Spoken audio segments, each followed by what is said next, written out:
అండి, నేను మిస్ రేఖ.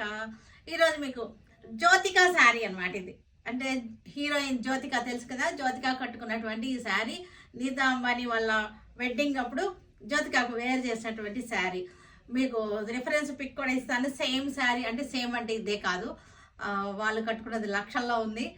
ఇది రిప్లికా, జస్ట్ రిప్లికా అనమాట. ఎంత అంటుకుంటున్నారు మరి, ఎంత తక్కువ అంటే 1600లో వచ్చేస్తుంది ఈ శారీ. మంచి రేట్ అనమాట 1600లో. సరదాగా కట్టేసుకోండి, అది లక్షల్లో పెట్టి మనకు అక్కర్లేదు, సరదాగా 2 సార్లు కట్టేసుకోవచ్చు. ఇది చాలా బాగుంది. ఇది మనకి ఇది కాపర్ షేడ్లో ఉంది, తర్వాత కనకాపురం మిక్సింగ్ షేడ్లో ఉంది. కాపర్ అండ్ కనకాపురం మిక్సింగ్ షేడ్లో ఉంది. చక్కగా ఇట్లా వచ్చేస్తుంది మనకి, బాగుంది. సరదాగా కట్టేసుకుంటానికి బాగుంది. మనకి పళ్ళు, బ్లౌజ్ కూడా ఇక్కడే ఉంది చూసారా. బ్లౌజ్ పళ్ళు వచ్చేసరికి పింక్ షేడ్, పింక్